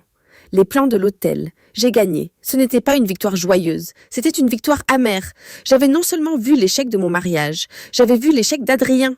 L'homme puissant que j'avais craint n'était qu'un lâche. Un lâche qui avait laissé sa maîtresse de 24 ans se battre à sa place. Il m'avait envoyé sa vie et son énergie pour me combattre. Et je l'avais renvoyé avec 100 €. La sonnerie de mon téléphone de bureau a retenti. J'ai décroché. C'était Claire. Oui, Maître Valérie, ligne 2. J'ai pris la ligne. Maître, Élodie, j'ai des nouvelles. L'avocat d'Adrien vient de me rappeler. Il est paniqué. J'ai souri. Je sais. Il doit être occupé. Ils retirent leur première offre. Ils veulent négocier. Vraiment, cette fois. Ils demandent ce que vous voulez. J'ai regardé les plans de l'hôtel d'Annecy. J'ai regardé le vide là où Adrien était censé être. Ils demandent ce que je veux? Oui. Dites-leur que je veux tout. Je suis restée dans mon bureau jusqu'à 20h. Personne n'a osé me déranger. L'open space s'était vidé, un par un, dans un silence de monastère. Je n'ai pas travaillé. Je suis restée assise, à regarder la ville s'allumer. J'ai regardé le bureau vide d'Adrien. La scène avec Camille avait été moche. Il n'y avait aucune victoire à humilier une fille de 24 ans, même si elle était la maîtresse de mon mari. Je n'avais ressenti que du dégoût pour elle, pour sa faiblesse, du dégoût pour Adrien, pour sa lâcheté, et, plus profondément, du dégoût pour moi, pour la femme froide que j'étais devenue, capable de tendre 100 € à une rivale en larmes. Étais-je vraiment cette personne? Ou était-ce simplement ce qui restait, quand tout le reste avait été brûlé? Je vous déteste. Ces mots résonnaient. Je me suis levée. J'ai éteint mon ordinateur. J'ai pris mon sac. En traversant l'open space vide, j'ai vu que quelqu'un avait nettoyé le bureau d'Adrien. Les papiers avaient été empilés. La tasse sale avait disparu. L'ordre reprenait ses droits. Mais c'était un ordre fragile. J'ai allumé une seule lampe. Le silence était différent de celui du bureau. Il était personnel. Il était lourd de 10 ans de souvenirs. La nausée était revenue, ponctuelle. J'ai mangé un yaourt. Je n'avais faim de rien d'autre. J'ai pris une douche, j'ai lavé l'odeur du bureau, l'odeur de la confrontation. J'ai mis un simple t-shirt et un pantalon de yoga. J'ai regardé l'échographie sur ma table de nuit, le petit cœur qui battait. Pour toi, j'ai murmuré. Tout ça, c'est pour toi. À 22h30, l'interphone a sonné. Le son a déchiré le silence. Agressif, j'ai sursauté. Mon cœur s'est emballé. Il était revenu. Mais cette fois, il n'avait pas utilisé sa clé. Il n'était pas monté. Il sonnait. J'ai marché jusqu'à l'entrée. J'ai appuyé sur le bouton de l'interphone vidéo. Son visage est apparu. En noir et blanc. Granuleux. Il n'était pas le même homme. Ce n'était pas l'animal enragé de l'autre soir. C'était un fantôme. Il pleuvait. Ses cheveux étaient plaqués sur son front. Il avait l'air vieux. Il n'a rien dit. Il a juste regardé la caméra. Suppliant. J'ai appuyé sur le bouton. « Qu'est-ce que tu veux, Adrien ?» Ma voix était métallique, déformée par le haut-parleur. Il a fermé les yeux. Il a pris une profonde inspiration. « S'il te plaît, Élodie, ouvre !» Sa voix était cassée. Ce n'était pas un ordre. Ce n'était pas une menace. C'était une prière. On doit finir ça. J'ai regardé son visage sur l'écran. L'homme qui m'avait dit « On n'a pas d'enfant ». L'homme qui avait défendu sa maîtresse. L'homme qui m'avait dit « Tu n'es rien sans moi ». Il était là, dehors, sous la pluie, battu. J'ai appuyé sur le bouton pour déverrouiller la porte de l'immeuble. Je n'ai pas ouvert ma propre porte. Je l'ai laissée verrouiller. Je l'ai attendu derrière. J'ai entendu l'ascenseur. Puis ses pas. Lent. Il s'est arrêté devant ma porte. Il n'a pas toqué. Il attendait. J'ai déverrouillé. J'ai ouvert la porte. Je me suis tenue dans l'encadrement. Il était là, trempé. Il sentait la pluie et l'alcool, une odeur de whisky bon marché. Ses yeux étaient cernés. Il n'avait pas dû dormir depuis des jours. Camille est venue au bureau, j'ai dit. Ce n'était pas une question. Il a tressailli. Il a hoché la tête. Je sais.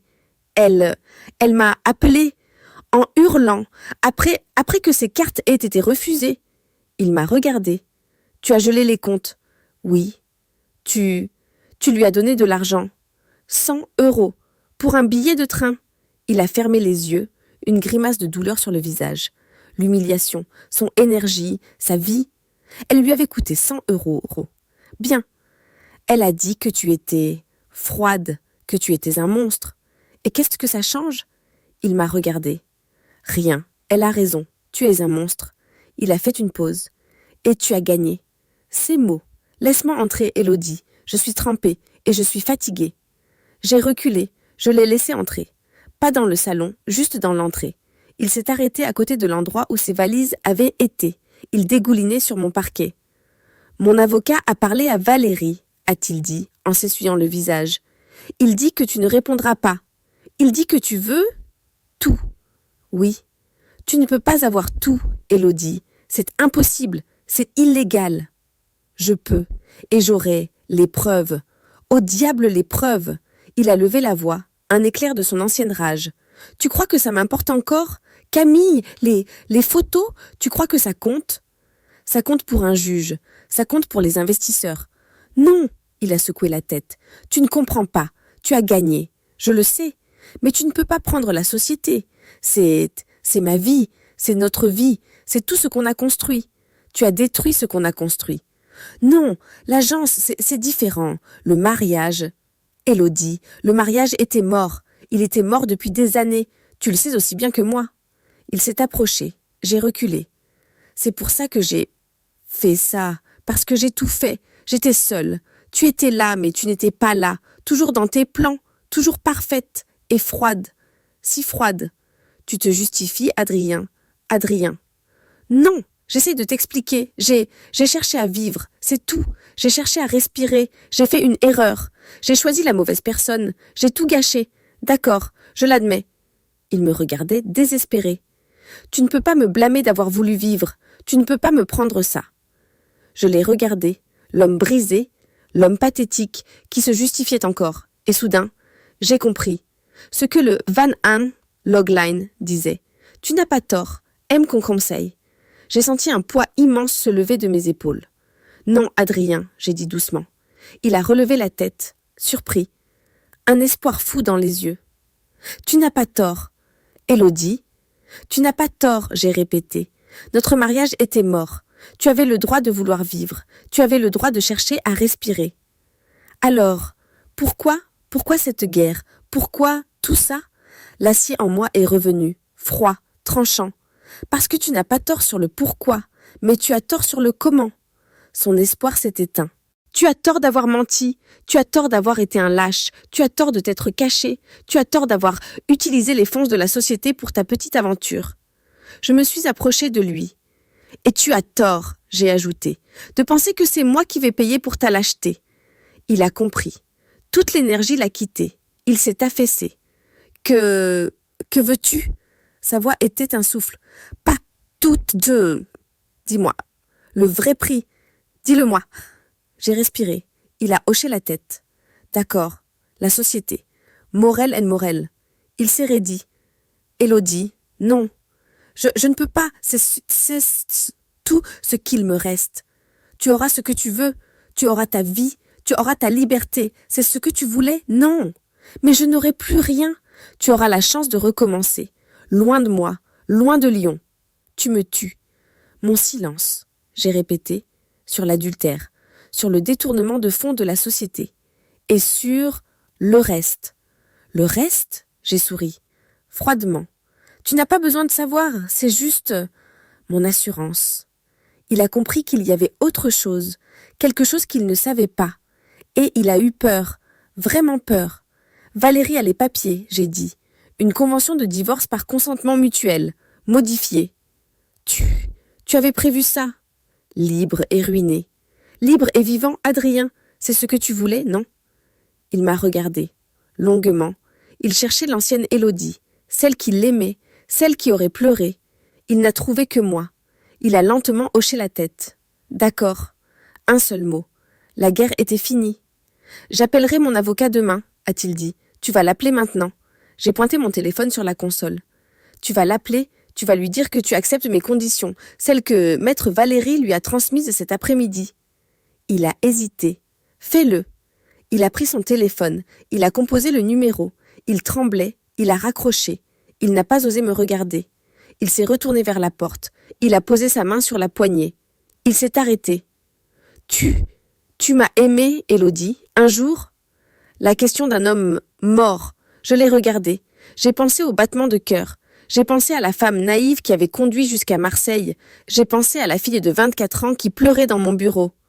Je ne me souviens plus, Adrien. Il a baissé la tête.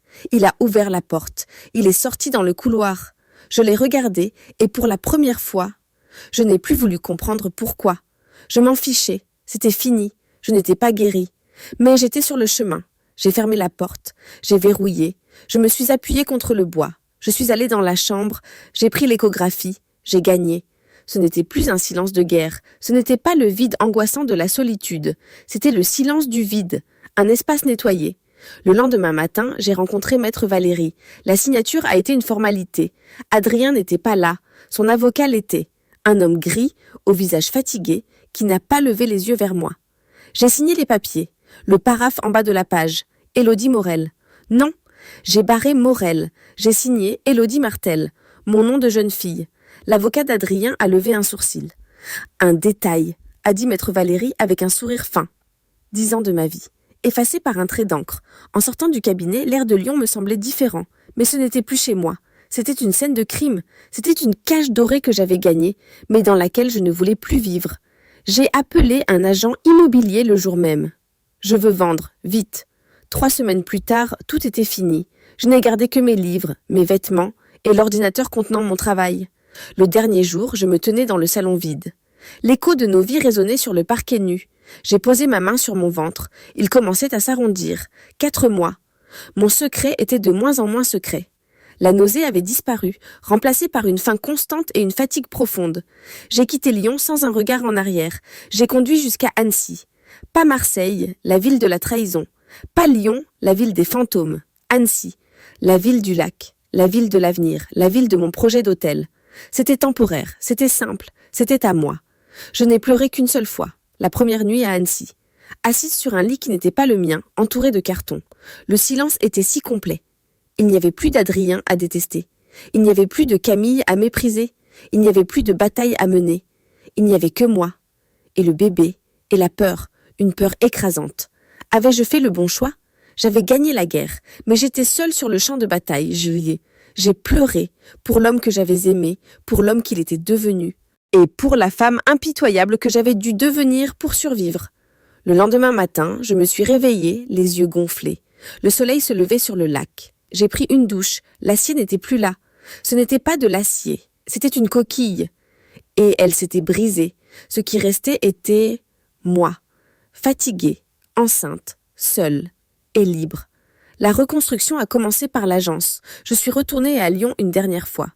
J'ai réuni les employés, les 20 visages qui me regardaient, nerveux. J'ai annoncé la nouvelle. Adrien Morel a quitté la société. Personne n'a semblé surpris. Il y a eu des murmures. L'agence s'appelle désormais Atelier Martel, mon nom. J'ai regardé l'assemblée.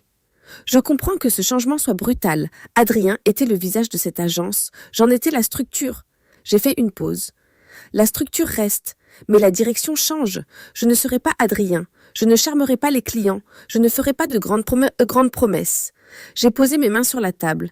Je ne ferai qu'une chose, l'excellence, le travail. Notre projet à Annecy est maintenu. Il est notre priorité. Ceux qui sont ici pour le travail, pour l'architecture, vous êtes les bienvenus. Ceux qui étaient ici pour autre chose, la porte est ouverte.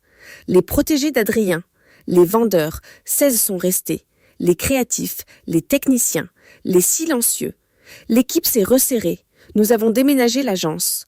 Un espace plus petit, plus fonctionnel, plus honnête. Et je me suis plongée dans le projet de l'hôtel d'Annecy. Ce n'était plus un travail, c'était ma renaissance. Les mois ont passé. Mon ventre s'est arrondi. Ma vie a pris un nouveau rythme. Lever tôt. Visite du chantier. Je portais un casque de sécurité sur mon chignon, mes bottes de chantier. Les ouvriers m'appelaient Madame la chef. Au début, ils étaient méfiants.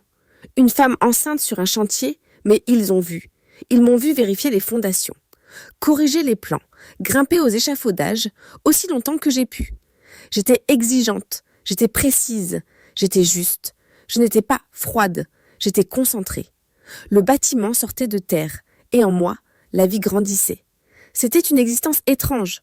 Professionnellement, j'étais plus puissante que jamais. Je dirigeais un chantier, je dirigeais une agence, je prenais toutes les décisions. Personnellement, j'étais d'une vulnérabilité absolue. Je préparais mon dîner. Pour un, je suivais des cours de préparation à l'accouchement. Seule. Entourée de couples. Encore. Mais la tristesse avait disparu, remplacée par une détermination farouche. Je parlais à mon bébé, je lui racontais ma journée, je lui parlais des plans, du choix des matériaux. Tu vois, je disais en caressant mon ventre, ici nous allons mettre du bois, pour que ce soit chaud, pas comme à Lyon. Je n'étais plus la femme d'Adrien, je n'étais plus la victime de Camille, je devenais moi. Élodie Martel, architecte et mère, les doutes revenaient parfois. La nuit, l'isolement.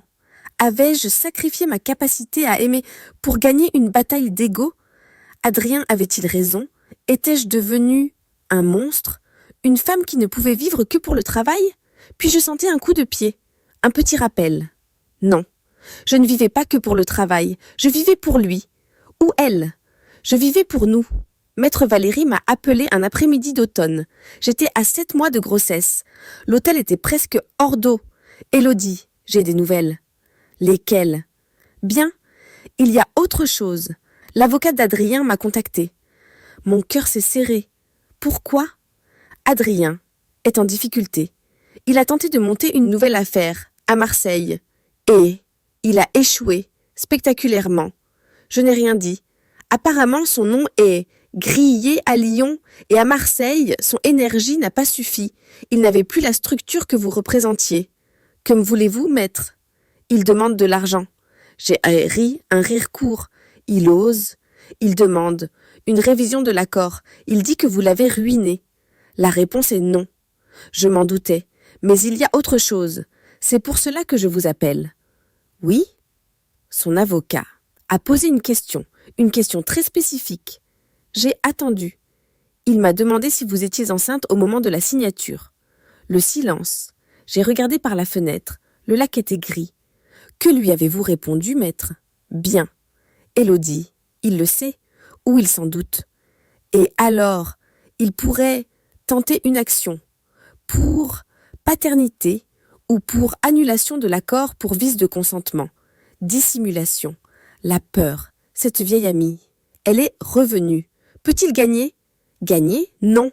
L'accord est blindé, le divorce est prononcé. Mais peut-il rendre votre vie compliquée? Oui. Surtout avec un nouveau-né. J'ai fermé les yeux. L'homme qui avait dit « On n'a pas d'enfant ». Il ne fera rien, j'ai dit. Comment pouvez-vous en être sûr? Parce qu'il n'a pas d'argent. Et parce qu'il est lâche, il n'a pas le courage de se battre pour un enfant qu'il n'a jamais voulu. Il veut juste de l'argent. Je l'espère. Merci, maître. J'ai raccroché. J'ai posé mes mains sur mon ventre. Il ne s'agissait plus seulement de moi. Il s'agissait de protéger mon enfant de son propre père. Je suis restée là à regarder le lac, la coquille que je pensais avoir brisée. J'ai senti qu'elle se reformait, plus dure, plus froide. Non. J'ai respiré. Ce n'était pas de la froideur, c'était de la force d'une mère. Adrien ne m'avait pas seulement trahi, il m'avait transformée, il m'avait appris à me battre, et maintenant, je savais exactement pourquoi je me battais.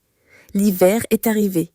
Le lac d'Annecy a pris des teintes d'acier, le même acier qui avait soutenu ma colonne vertébrale. Le chantier de l'hôtel a ralenti, prisonnier du gel. Ma vie s'est ralentie aussi. Je ne pouvais plus visiter le chantier. J'étais trop lourde, trop fatiguée. Les visioconférences, les plans corrigés numériquement. Mon monde s'était rétréci à ces 4 murs et à la vie qui grandissait en moi. La peur déclenchée par l'appel de maître Valérie ne m'a pas quittée. Chaque coup de fil inconnu, chaque lettre officielle. Je sursautais. J'imaginais Adrien, j'imaginais une convocation au tribunal, une bataille pour la garde, un test de paternité. J'imaginais mon enfant, mon bébé, objet d'une négociation.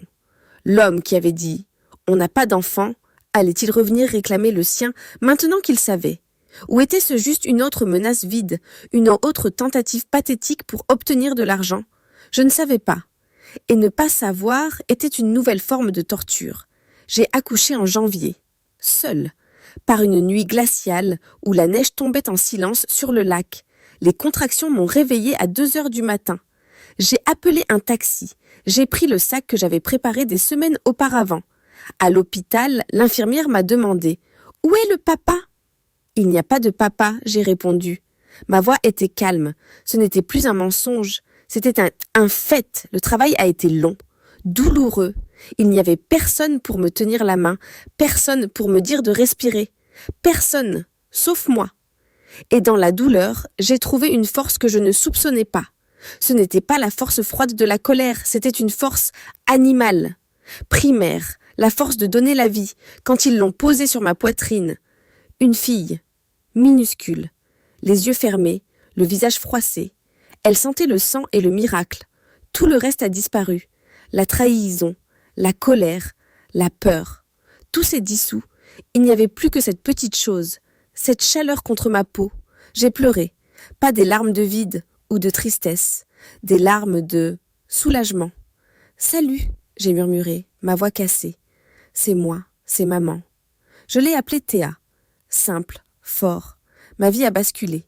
Les premiers mois ont été un brouillard de couches, de biberons à 3 heures du matin, de fatigue si profonde qu'elle en devenait physique.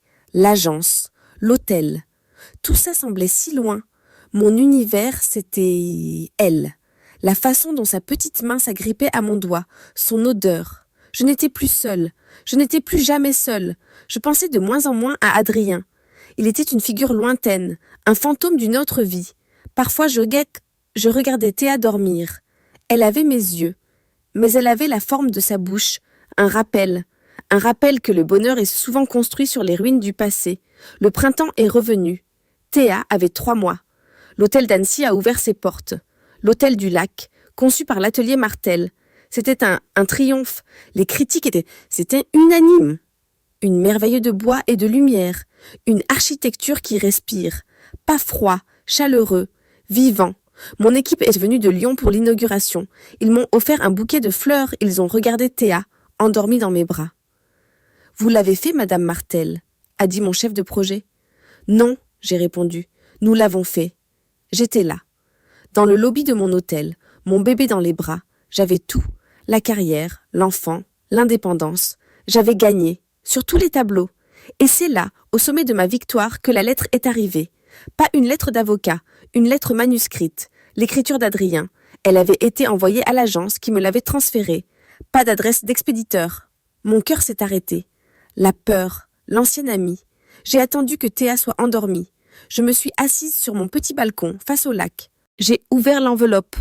Mes mains tremblaient. La lettre était courte. Élodie, j'ai appris que tu avais un enfant. Une fille.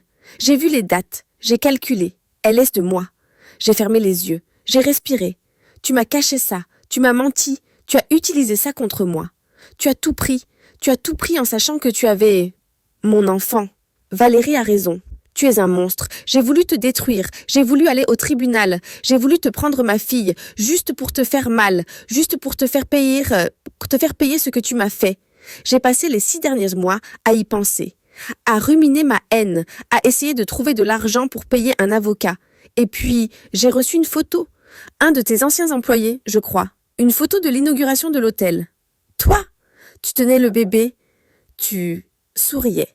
Un vrai sourire. Pas celui que je connaissais. Pas le sourire froid de la faim. Et j'ai compris. J'ai compris que je ne pouvais pas me battre. Pas parce que je n'ai pas d'argent. Mais parce que je n'ai aucun droit. Pas le droit légal, mais le droit moral. Un homme qui dit à sa femme « On n'a pas d'enfant, n'a pas le droit d'être père. J'ai été un lâche. J'ai été un idiot. J'ai été tout ce que tu penses de moi. » Et pire encore, je ne te demande pas pardon. Il n'y a pas de pardon pour ça. Je ne demande pas d'argent. Je ne demande rien. Je veux juste que tu saches une chose, je ne reviendrai pas, je ne serai pas un fantôme dans votre vie. Ma fille, elle mérite mieux que moi. Elle mérite la force que tu as eue, pas la faiblesse que j'ai montrée. Je ne veux pas savoir son nom, c'est plus facile comme ça. Vis ta vie, Élodie, tu l'as gagnée. Adieu, Adrien, je suis restée là. La lettre tremblait dans ma main, je ne pleurais pas, j'étais vide. Toute la peur, toute la tension des 9 derniers mois, elle s'est évaporée. Il ne se battrait pas. Il avait disparu. Il s'était effacé lui-même de l'équation. J'ai regardé le lac. J'ai relu la lettre. J'ai cherché la rage. J'ai cherché la tristesse. Je n'ai rien trouvé. J'ai pensé à cet homme. Adrien. L'homme que j'avais aimé. L'homme que j'avais haï.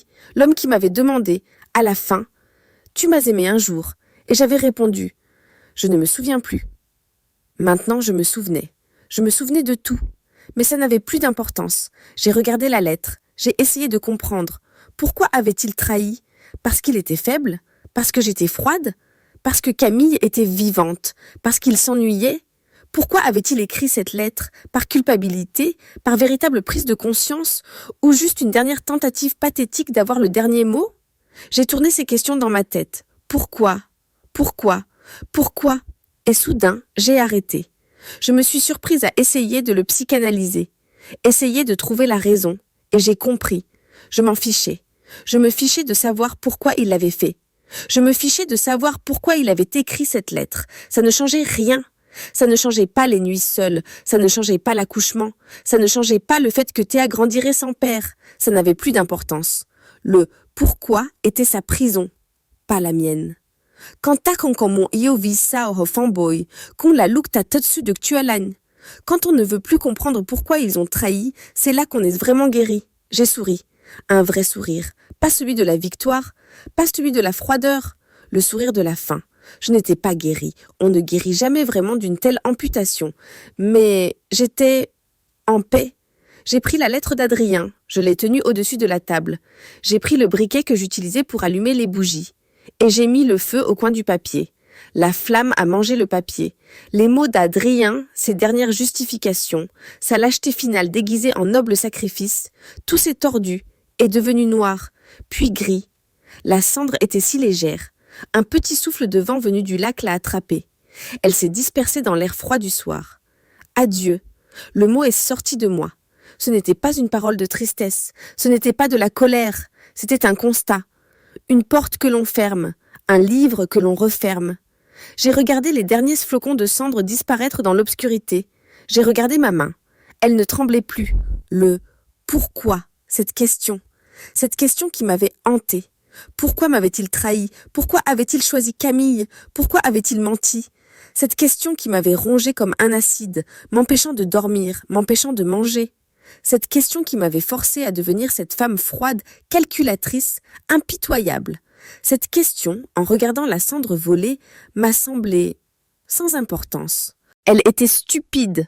La réponse n'avait aucune valeur, qu'il l'ait fait par ennui, par faiblesse, par désir, par crise de la quarantaine. Le résultat était le même. La trahison était un fait. Pas une énigme à résoudre, c'était son problème, sa pathologie, pas la mienne. Et en acceptant cela, en acceptant de ne plus jamais chercher à comprendre, j'ai senti le dernier fil se rompre, le dernier lien qui me rattachait à lui. Ce n'était pas la haine, ce n'était pas l'amour, c'était le besoin de comprendre. Et il avait disparu. J'ai respiré. L'air était froid. Il sentait la neige et le lac, il ne sentait plus la fumée. Je suis rentrée à l'intérieur. Il sentait le lait et le talc. Dans le berceau, Théa a fait un petit bruit. Elle s'est agitée dans son sommeil. Je me suis approchée. J'ai regardé son visage, si petit, si parfait. La forme de sa bouche, la seule chose qu'il lui avait laissée. J'ai posé ma main sur sa poitrine. J'ai senti son cœur battre. Bat, bat, bat, bat. Le même son que j'avais entendu à l'hôpital de Lyon. Le son qui m'avait donné la force de me battre. Adrien, il croyait avoir perdu une société. Il croyait avoir perdu de l'argent, un statut. Il ne savait pas ce qu'il avait perdu. Il n'avait aucune idée. Il pensait que j'étais un monstre qui avait gagné. Il n'avait rien compris. Il n'y avait rien à gagner. Il y avait seulement à survivre. Il se demandait, ai-je pensé, s'il restait quelqu'un pour croire en l'amour. C'était la question de l'homme cynique qu'il était devenu. L'homme qui confondait l'amour avec l'excitation, la passion avec la possession. J'ai caressé la joue de ma fille. Moi, j'ai murmuré, moi j'y crois. Ce n'était pas le même amour. Ce n'était pas l'amour adolescent qui fait battre le cœur. Ce n'était pas l'amour romantique des films. C'était quelque chose de plus fort. Quelque chose qui pousse à 3 heures du matin pour un biberon. Quelque chose qui signe des contrats, qui construit des bâtiments, qui affronte des lâches. C'était l'amour qui ne prend pas. C'était l'amour qui construit. J'ai souri. Un vrai sourire. Pour personne d'autre que moi. Et pour elle. 1 an plus tard. Le soleil de mai inondait la terrasse de l'hôtel du lac. Mon hôtel. L'endroit était plein. Des gens riaient, buvaient du café. Le bois clair que j'avais choisi renvoyait une lumière chaude. Les baies vitrées donnaient sur le lac scintillant. Ce n'était pas un musée, ce n'était pas froid, c'était vivant. J'étais assise à une table dans un coin. Un carnet de croquis était ouvert devant moi. Je dessinais. Les lignes d'une nouvelle maison. Une maison pour moi. Une maison avec un jardin. À côté de moi, dans une chaise haute, Théa babillait. Elle avait 1 an et demi. Elle avait des boucles indisciplinées, les mêmes que les miennes. Elle a tendu une petite main collante de confiture de fraises et l'a posée sur mon dessin. J'ai ri, j'ai essuyé la confiture. Doucement, mon cœur, c'est le travail de maman. Elle a ri aussi. Elle ne savait pas. Elle ne savait rien de Marseille. Elle ne savait rien d'un homme nommé Adrien. Elle ne savait rien de la haine, de la trahison ou des contes gelés. Son monde était simple. Il y avait le lac, le soleil et moi. Une serveuse s'est approchée. « Madame Martel, un autre café ?»« Oui, merci Sophie. » Elle a souri. « L'hôtel est magnifique, vraiment. »« Merci, c'est le travail de toute une équipe. » J'ai regardé Théa. Elle essayait d'attraper une abeille qui volait près de sa chaise. J'ai repensé au Van Han logline de cette histoire. Cette phrase que j'avais ressentie à Marseille, ce rire au bord des larmes. Il n'a pas tort, il poursuit juste un amour vibrant. Et moi, j'ai tout l'argent. J'avais été si cynique, si blessée. J'avais cru comme lui que tout était une transaction. L'argent contre la passion, la sécurité contre la liberté. J'ai regardé autour de moi. L'hôtel que j'avais construit, la fille que j'élevais, l'agence qui portait mon nom. J'avais l'argent, mais j'avais aussi l'amour vibrant. J'avais la vie. Je n'avais pas eu à choisir. J'avais juste eu à me battre. Adrien. Je me demandais parfois où il était. S'il était toujours à Paris, s'il était toujours personne, s'il pensait toujours à moi comme à un monstre, s'il regrettait. J'ai bu une gorgée de mon café et j'ai réalisé, je m'en fichais. Je ne lui souhaitais aucun mal, je ne lui souhaitais aucun bien. Il était hors sujet. J'avais cessé d'essayer de comprendre pourquoi il avait trahi. Et c'était vrai, j'étais guérie. La serveuse est revenue avec mon café. Elle a posé une petite enveloppe sur la table. « Oh, ceci est arrivé pour vous, de la poste ?» J'ai froncé les sourcils. Ce n'était pas une facture, c'était une carte postale. Je l'ai retournée, une photo de Barcelone, la Sagrada Familia. Il n'y avait pas de texte, juste une signature. Camille, juste son nom. Pas de message, pas d'excuse, pas d'accusation, juste un signe. Elle était à Barcelone, elle voyageait, elle avait survécu. Elle aussi, elle avait trouvé sa propre vie. J'ai regardé la carte. La vieille femme jalouse et la jeune maîtresse. Nous étions les deux victimes de la faiblesse d'Adrien. Et nous avions toutes les deux survécu. Lui seul était resté prisonnier de ses propres mensonges. J'ai souri, j'ai glissé la carte postale dans mon carnet de croquis. Comme un marque-page, Théa a tendu les bras vers moi. Je l'ai sortie de sa chaise haute, je l'ai assise sur mes genoux. Elle a posé sa tête contre ma poitrine. J'ai respiré l'odeur de ses cheveux. Tu n'as pas tort, Adrien. Tu n'avais pas tort de vouloir vivre. Tu avais juste tort de croire que j'étais morte. Il se demandait si quelqu'un croyait encore en l'amour. Moi, oui. J'avais juste arrêté de croire en le sien. Et j'avais, enfin, commencé à croire au mien. J'ai embrassé le sommet du crâne de ma fille. Le soleil était chaud sur mon visage. L'architecte, la mère, j'étais là. Et j'étais complète.